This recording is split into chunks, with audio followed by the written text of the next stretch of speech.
Hello friends, पिछली video में हम लोगों ने microsporogenesis and development of male gametophyte के बारे में पढ़ा था। इस वीडियो में हम megasporogenesis and development of female gametophyte के बारे में पढ़ेंगे। तो वीडियो को पूरा जरूर देखिएगा और यदि मेरे चैनल पर नए हैं तो चैनल को अभी सब्सक्राइब कर लीजिए। ऊपर आई बटन पर क्लिक करके इसके पिछले वीडियोस को आप देख सकते हैं। तो वेलकम फ्रेंड्स, मैं हूं छत्रपाल सिंह राठौर और आप देख रहे हैं the best educational channel Nagarjuna coaching institute. तो चलो स्टार्ट करते हैं। Chapter 2 sexual reproduction in flowering plants, part 3 Pushpi पादपों में लैंगिक जनन। आज मुख्य रूप से हम लोगों को 4 मुख्य टॉपिक पे पढ़ाई करनी है। पहला है मेगा स्पोरोजिनेसिस, दूसरा स्ट्रक्चर ऑफ ओव्यूल, तीसरा डेवलपमेंट ऑफ एम्ब्रियो सेक और चौथा स्ट्रक्चर ऑफ एम्ब्रियो सेक। इन चारों टॉपिक पे आज हम लोगों को पढ़ाई करनी है। तो हम लोग सबसे पहले गुरु बीजाणु जनन से स्टार्ट करेंगे। मेगा स्पोरोजिनेसिस यानी कि गुरु बीजाणु जनन। इसके साथ साथ ही हम लोग डेवलपमेंट ऑफ एम्ब्रियो सेक के बारे में भी पढ़ेंगे। तो यह पुष्प का क्या है? मादा जननांग है। अब इस मादा जननांग में हम लोगों को समझना यह है कि ये जो ओव्यूल होता है, बीजांड, उसके अंदर क्या होते हैं? एम्ब्रियो सेक होते हैं। उस एम्ब्रियो सेक का डेवलपमेंट कैसे होता है और यह पूरी प्रक्रिया किस प्रकार से संपन्न होती है उसको हम लोग समझेंगे। जान रहे हैं, पिछली वीडियोस में आप लोगों ने देखा है कि एम्ब्रियो सेक क्या होता है। एम्ब्रियो सेक मतलब कि एक गोलाकार संरचना होती है जिसके नीचे में क्या होते हैं? 3 कोशिकाएं, एक सेल, 2 सिनर्जिड सेल, बीच में पोलर न्यूक्लियाई और ऊपर एंटीपोडल सेल उपस्थित होते हैं, कुछ इस प्रकार से। तो हम लोग देखेंगे कि इस मादा युग्मकोद्भिद, इसी को हम लोग क्या कहते हैं?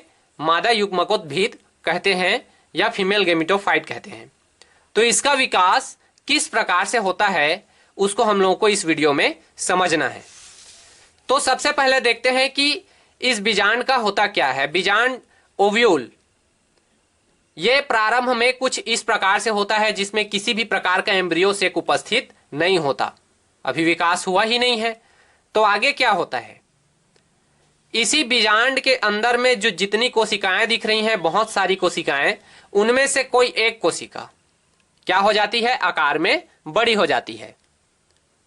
और जब ये आकार में बड़ी होती है तो इसे हम लोग प्राइमरी आर्कीस्पोरियल सेल के नाम से जानते हैं। अब यह कोशिका यानी कि प्राइमरी आर्कीस्पोरियल सेल माइटोसिस मतलब समसूत्री विभाजन के फलस्वरूप 2 कोशिकाओं को बनाती है, जिसमें से बाहर की ओर पेराइटल कोशिका को बनाती है और अंदर की ओर प्राइमरी स्पोरेंजियम सेल को बनाती है। अब आगे क्या होता है? अब आगे माइटोसिस किसके लिए? प्राइमरी पेराइटल सेल के लिए माइटोसिस होती है और वह बाहर की ओर बहुत सारी कोशिकाओं को जन्म देती है जो कि अनेक लेयर बनाते हैं। अब इस प्राइमरी स्पोरोजिनियस सेल का क्या होता है? अब यही प्राइमरी स्पोरोजिनियस सेल किसका रूप ले लेती है? Megaspore mother cell. यानी कि यह इस अवस्था में कैसी होती है? द्विगुणित होती है, यानी कि डिप्लॉइड। आगे क्या होता है? अब इसको हम लोग कुछ बड़े आकार में समझेंगे। मान लीजिए कि यह क्या है? मेगा स्पोर मदर सेल, जो कि अभी भी क्या है? द्विगुणित है। उसका क्या होगा? एक बार मियोसिस होता है। ये बहुत ही इंपॉर्टेंट क्वेश्चन है। इसी स्थिति में क्या होता है? मियोसिस यानी कि अर्धसूत्री विभाजन होता है। आप लोग इसे हमेशा याद रखिएगा कि मियोसिस यहां पे केवल एक ही बार हुआ है। Megaspore mother cell meiosis के थ्रू मतलब अर्धसूत्री विभाजन के थ्रू क्या हो जाएगा? 2 कोशिकाओं को जन्म देंगी, जिसे हम लोग क्या कहेंगे? मेगा स्पोर डॉटर सेल यानी कि गुरु बीजाणु पुत्री कोशिका कहेंगे। ये कैसी होंगी? एन मतलब अगुणित होंगी, हैप्लॉइड होंगी। अब यही haploid megaspore daughter cell mitosis यानी कि समसूत्री विभाजन के थ्रू 4 अगुणित मेगा स्पोर्स को जन्म देंगी।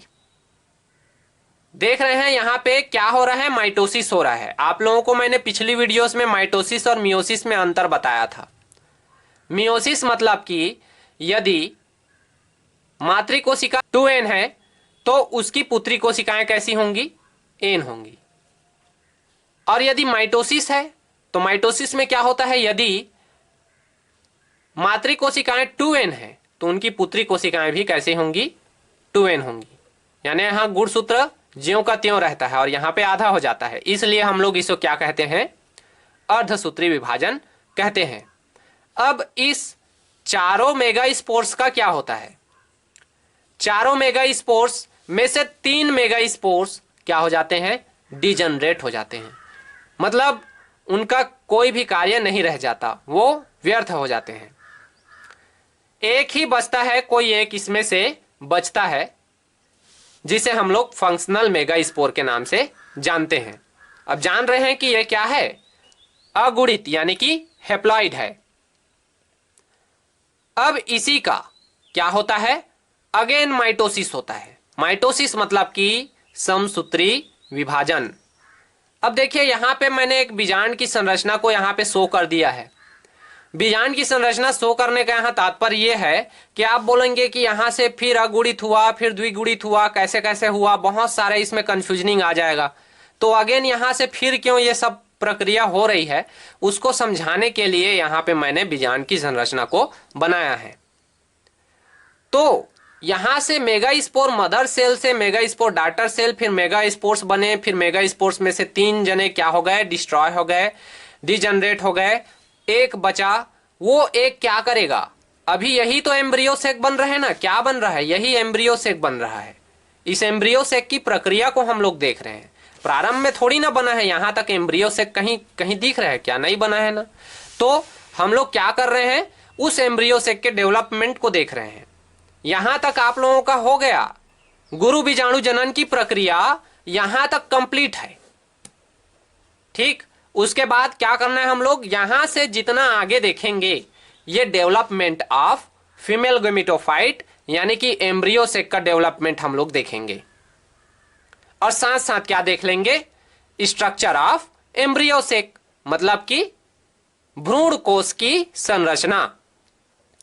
अब आगे क्या होता है, ये जो एम्ब्रियो सेक, छोटा सा एम्ब्रियो सेक बना है, देखिए इस एम्ब्रियो सेक में माइटोसिस के थ्रू कितना, 2 कोशिकाएं बनी और एक ऐसी होंगी, n होंगी कि 2n होंगी।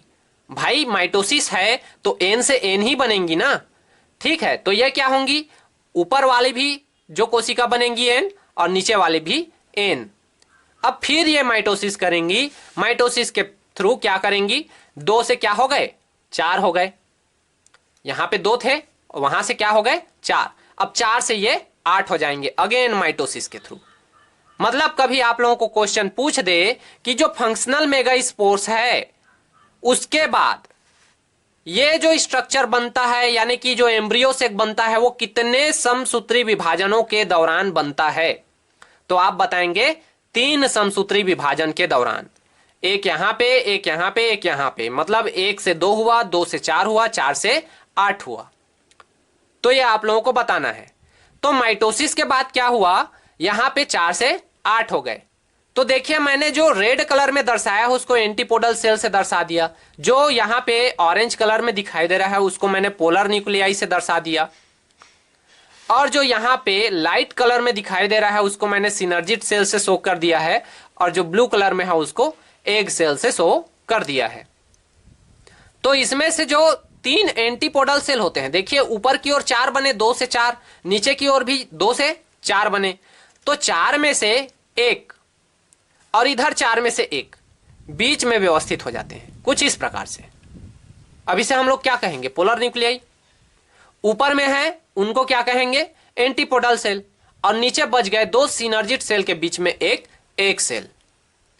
तो इस प्रकार से किसका डेवलपमेंट होता है, मादा युग्मकोद्भिद का डेवलपमेंट होता है, यानी कि एम्ब्रियो सेक या क्या कह सकते हैं, भ्रूण कोष।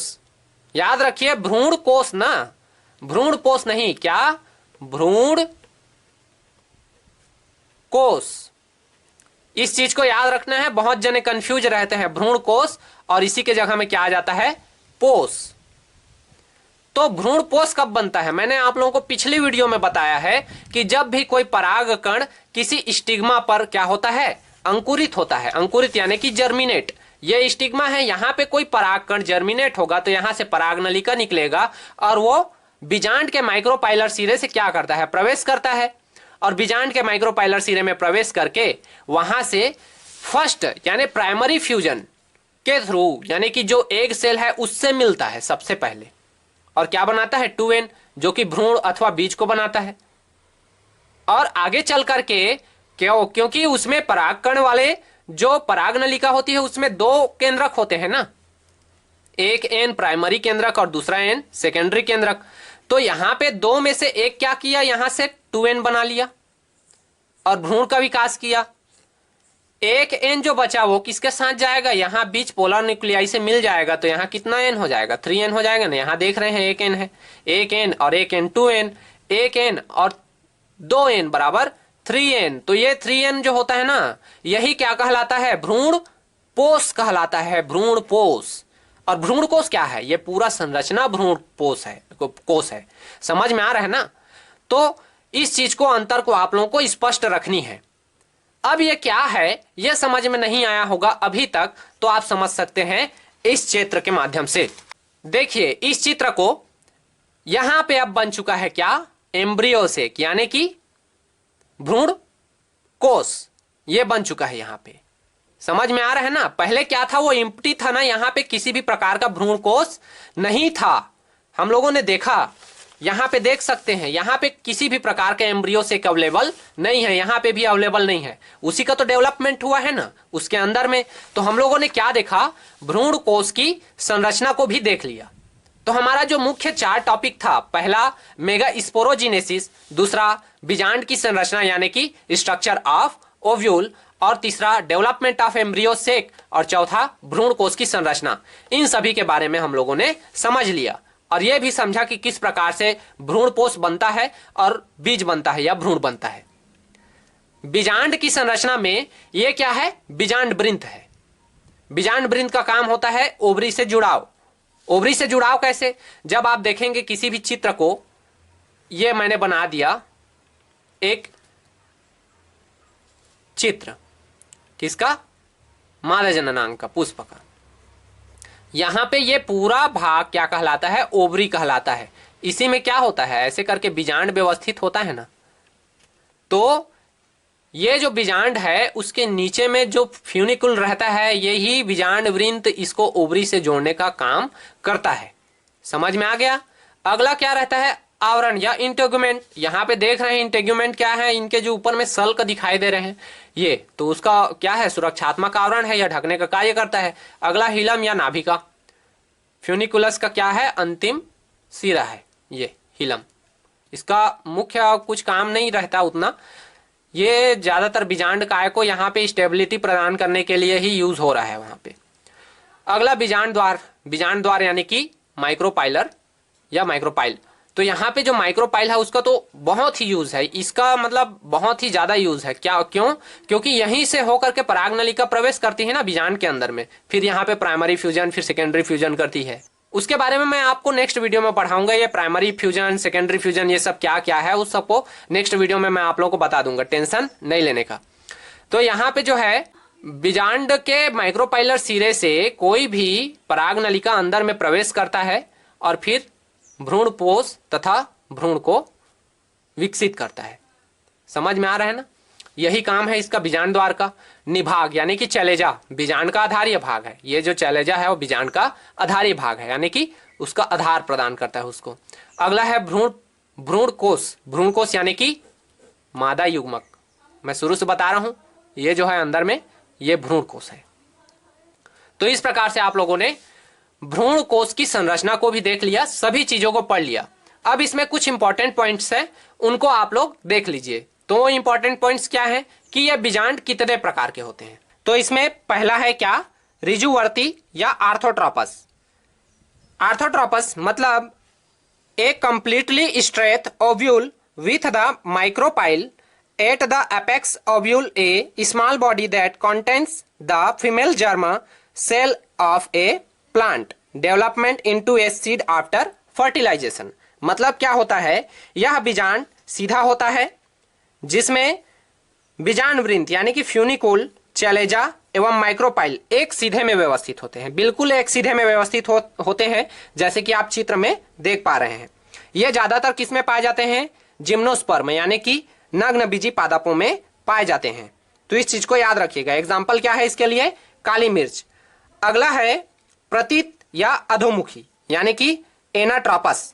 एनाट्रोपस ओव्यूल क्या होता है, inverted during development by a bending of the stalk attaching to the carpel wall in this type micropyle is side by side to the funicle. यानी यह बीजांड उल्टा होता है, जैसे कि चित्र में देख पा रहे हैं आप। इसमें बीजांड द्वार बीजांडासन के करीब आ जाता है। निभाग यानी कि चलेजा जो है दूसरे सिरे पर रहता है। एग्जाम्पल क्या है इसके लिए, मटर यानी कि पी। अगला है अनुप्रस्थ यानी कि हेमी एनाट्रोपस ओव्यूल। तो हेमी एनाट्रोपस ओव्यूल क्या होता है, hemi anatropous ovule the body of ovule is turned through 90 degree and micropyle and chalaza in a straight line, but funiculus is at right angle or 90 degree with both, thus two. Hilum is equidistant to micropyle and chalaza। इसका मतलब क्या हुआ, इसमें जो बीजांड का अक्ष होता है वृंत के साथ लगभग समकोण बनाता है। समकोण मतलब जानते हैं ना, 90 डिग्री। बहुत कम पौधों में यह पाया जाता है।